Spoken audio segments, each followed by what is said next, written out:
నమస్కారం గురువుగారు. శ్రీమాత్రే నమః. గురువుగారు, చాలామంది కూర్చున్నప్పుడు పక్క వాళ్ళు వాళ్ళ కాళ్ళపైంచి దాటి వెళ్ళడము, కాళ్ళకి తగులుకొని వెళ్ళడం ఇట్లాంటివి చేస్తూ ఉంటారు. అట్లాంటప్పుడు పెద్దవాళ్ళు చెప్తూ ఉంటారు, అరే అట్లా దాటి వెళ్ళొద్దురా అని. ఎందుకు అని అడిగితే తప్పు అని చెప్తారు. కానీ అసలు ఏంటి దాని వెనకాల ఆంతర్యం ఏంటి అనేది చాలా మంది చెప్పరు, తెలియదు కూడా. నిజంగా దాని వెనకాల ఆంతర్యం ఏమైనా ఉందా గురువుగారు? తప్పకుండా తెలియజేస్తాను. ముందుగా ప్రేక్షకులందరికీ శ్రీమాత్రే నమః, శ్రీ గురుభ్యో నమః. నమో దేవ్యై మహాదేవ్యై శివాయై సతతం నమః. నమ ప్రకృత్యై భద్రాయై నిహతాం ప్రణతాస్మిత. అంటే ఆంతర్యము అనే దానికి పెద్ద విధానం ఏం కాదు.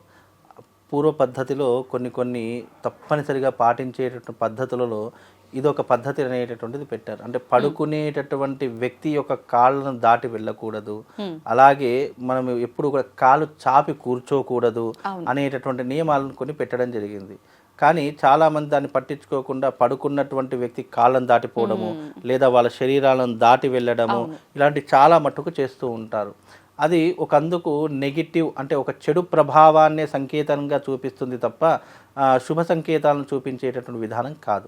ఎందుకంటే ఒక పడుకున్నటువంటి వ్యక్తి అనేటటువంటి వ్యక్తి యొక్క కాళ్ళను ఎప్పుడైతే, అంటే చిన్నప్పుడు మా అమ్మ వాళ్ళు చెప్పేవారు, అంటే మనకు కూడా అప్పుడు తెలియనప్పుడు దాటేస్తూ ఉంటాం. అమ్మ ఏం చేస్తుందంటే, అరే అట్లా పడుకున్నప్పుడు నాన్న కాళ్ళ మీద దాటద్దు, అది మంచిది కాదు, కడుపున వస్తుంది, లేదంటే ఏదైనా ఇబ్బంది అవుతుంది అనేటటువంటి కొన్ని విషయాలు చెప్పేటటువంటి వారు. అలాంటి సందర్భాలలో మాకు కొంచెం ఊహ తెలిసిన తర్వాత, జ్ఞానం వచ్చిన తర్వాత అలా దాటడం ద్వారా మనిషి యొక్క ఆయు ప్రమాణం అనేటటువంటి తగ్గిపోతుంది. అలాగే మనిషికి లేనిపోని రోగాలు వస్తూ ఉంటాయి, శరీరంలో ఎన్నో రకాలైనటువంటి ఇబ్బందులు కలుగుతూ ఉంటాయి అనేటటువంటి కారణము చేత ఇలా మనిషి పడుకున్నప్పుడు కాళ్ళను దాటకూడదు. అలాగే కాళ్ళల్లో శని ప్రభావం అనేటటువంటిది ఎక్కువగా ఉంటూ ఉంటుంది. ఆ శని ప్రభావం కూడా కర్మ ఫలితాన్ని పెంచుతూ ఉంటుంది. అలాగే స్త్రీకి పురుషులకి కూడా రెండు భేదాలు ఉన్నాయి. స్త్రీ యొక్క పాదాలలో ఎప్పుడు కూడా లక్ష్మీదేవి సంచరిస్తూ ఉంటుంది, పురుషుడి యొక్క పాదాలలో ఎప్పుడు కూడా శనిదేవుడు సంచరిస్తూ ఉంటాడు. కనుక స్త్రీలకైతే మామూలుగా దాటము, చాలా మందికి అయితే మామూలు విజ్ఞత ఉన్నటువంటి వారు ఎవరు దాటరు. కాదు పురుషులకు దాటేటప్పుడు ఏమవుతుందంటే వాడి యొక్క కర్మ ఫలితం వీడికి అంటుకుంటుంది.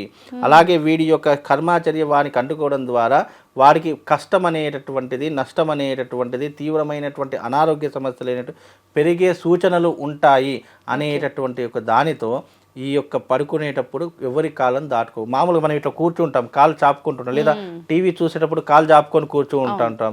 పిల్లలు తెలియకుండా దాటేస్తూ ఉంటారు, లేదా పెద్దవాళ్ళు కూడా ఏ స్థలం లేదు కదా అని కాళ్ళు దాటేస్తూ వెళ్తూ ఉంటారు. అలా ఎప్పటికీ చెయ్యకూడదు అనేటటువంటిది ఒక సూచనగా, ఒక నియమంగా పెట్టడం జరిగింది. ఎందుకంటే మనిషి యొక్క బాడీ లోపల ఎన్నో రకాలైనటువంటి శక్తులు దాగి ఉంటాయి. ఎన్నో రకాలైనటువంటి, మనిషి అంటేనే ఒక మ్యాగ్నెటిక్ లాంటి వాడు. మనిషి మ్యాగ్నెటిక్ అని ఎందుకు అన్నానంటే, మ్యాగ్నెటిక్ అనే ఆకర్షణ శక్తి ఏదైనా ఉంది అంటే అది ఒక మనిషి లోపలనే ఎక్కువగా ఉంటూ ఉంటుంది. అది పాజిటివ్ ఆర్ నెగిటివ్ రెండు రకాలు ఏదైనా ఉండవచ్చు. కాకపోతే కొన్ని అవయవాల మీద నుంచి దాటడం ద్వారా అది ఏమవుతుంది అంటే మనిషికి నెగిటివ్ అనేటటువంటిది ఎక్కువగా సంక్రమిస్తూ ఉంటుంది. దాటిన వారికా గురువుగారు, లేదంటే దాటిన వారికి? ఇప్పుడు మామూలుగా మనం కూర్చుంటాము, మనం ఏదో ఒక పని చేసుకుంటుంటాము, అది దాటిన వారికి నష్టము అనేటటువంటిది చెప్పవచ్చు. ఎందుకంటే ఇప్పుడు మనకు తెలిసి అది ఇక్కడ అగ్నిగుండం ఉంది, ఇక్కడ కాలు పెడితే కాలుతుంది అని తెలిసిన తర్వాత కూడా మనం అక్కడ కాలు పెడతామా? పెట్టాము. బికాజ్ అది మన విజ్ఞత, అరే ఇక్కడ ఏదో ఇబ్బంది ఉంది తెలుసు అనేట. అలాగే మనిషి కాలం దాటదు అనేటువంటి సాంప్రదాయం ఇప్పుడు పెట్టినటువంటిది కాదు. అది ఎన్నో యుగాల నుంచి వస్తున్నటువంటి సాంప్రదాయం, ఎన్నో వందల సంవత్సరాల నుంచి వస్తున్నటువంటి ఆచారం. అలా తెలిసినప్పుడు దాటడం అనేటువంటి మన మూర్ఖత్వమే. కాకపోతే తెలియకుండా దాటాము అని అంటే గనక మనం ఏం చేయలేము. తెలిసి ఒక వ్యక్తి మీద నుండి మనం ఒక కాలుని దాటి బయట పెట్టకూడదు అనేటటువంటి అంశం మాత్రము మన పెద్దవాళ్ళు, మన యొక్క పూర్వీకులు మనకు ఉన్నటువంటి ఆచార వ్యవహారాదుల్లో, సాంప్రదాయాలు ఇది ఒక నియమంగా పెట్టడం జరిగింది. అలా నియమంగా పెట్టడం ద్వారా ఏమవుతుంది అని అంటే అది మనం పాటిస్తే సాంప్రదాయం అవుతుంది.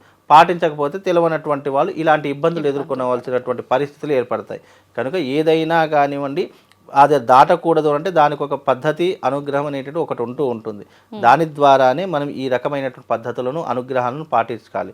లేదు అంటే ఇప్పుడు జరుగుతుంది అనడానికి మన దగ్గర ఆధారం ఉండదు, కానీ జరిగే సూచనలు ఉన్నాయి అనేటటువంటి అంశాన్నే తెలియజేశారు తప్ప ఇక్కడ నువ్వు దాటితే నీకు ఏదో అయిపోతుంది, ఏదో ఇబ్బంది జరుగుతుంది, ఆరోగ్య నష్టం వస్తుంది, ఇది భయపెట్టడానికి కాదు. సూచనలు జరుగుతాయి. కాబట్టి అలాంటివి చెయ్యకూడదు అనేటటువంటి అంశాన్ని మాత్రమే తెలియజేసేటటువంటిది ఈ దీని యొక్క అర్థం అమ్మ. గురువుగారు నాకు అడగడానికి కొంచెం అంటే నవ్వు వస్తుంది కానీ నేను 1-2 సార్లు విన్నాను. ఒకసారి మనం కాళ్ళు చాపుకొని వచ్చినప్పుడు అటుపక్క వెళ్తే అరే అట్లా వెళ్ళడం తప్పు, మళ్ళీ ఒకసారి ఇతల పక్క రేటు అవి మామూలుగా మనం పెట్టుకున్నటువంటి అట్లా దాటడమే తప్పు.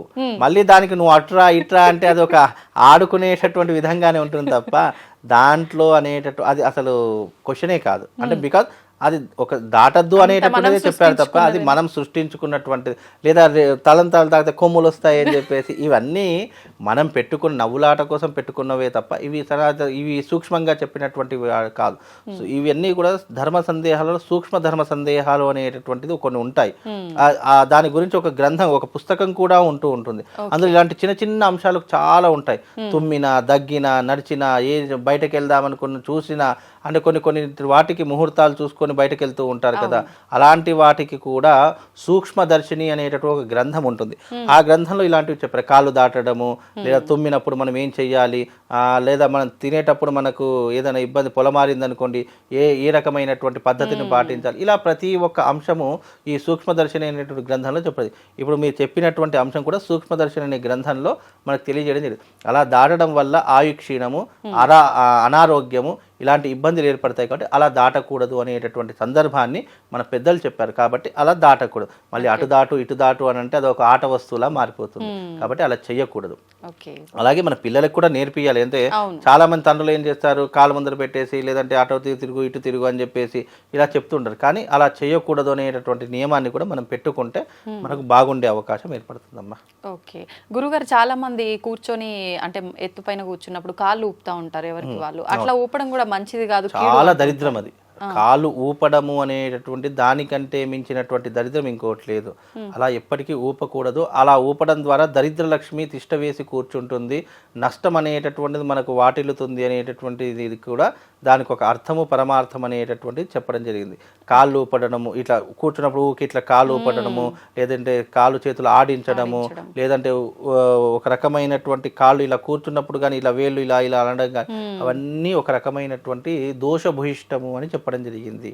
అంటే అలాంటి మనిషి జీవితంలో అలాంటి పద్ధతులను మార్చుకోవాలి అనేటటువంటి అంశాలు కూడా అవన్నీ దరిద్ర హేతువులు అని అంటారు. ఇప్పుడు దానికి పెద్ద కారణాలు ఏం అవసరం లేదు. మనిషి ఏ రకంగా ఉండాలి అని చెప్పడానికి కొన్ని సంకేతాలు ఉన్నప్పటికీ మనిషి చేయకూడనటువంటి సంఘటనలు కూడా కొన్ని చెప్పడం జరిగింది. అలాంటి కాళ్ళు ఊపడము, లేదు అంటే వేరే రకంగా ఆలోచించడము, కాళ్ళు దాటడము, మనిషిని చిన్న చూపుగా చూడడము, మనిషి మీద అనవసరంగా హేళన చేయడము, లేదంటే మనిషిని దుర్భాషలు ఆడము, ఇవన్నీ మనిషి చేయకూడనటువంటి నియమాలు అని చెప్పేసి కొన్ని గ్రంథాల్లో చెప్పడం జరిగింది. కాబట్టి అవి చేయడం ద్వారా నెగిటివ్ ఇంపాక్ట్ పెరుగుతుంది అనేటటువంటిది చెప్పారు తప్ప అందులో పెద్ద నష్టము కష్టము అనేటటువంటి చెప్పినటువంటి అంశాలు కాదు. ఇవి మనిషి యొక్క సహజ లక్షణాలలో ఉండవలసినటువంటి విఘ్నత. మనిషికి ఏది మంచి ఏది చెడు అనేటటువంటి విఘ్నత భగవంతుడికి ఇచ్చాడు.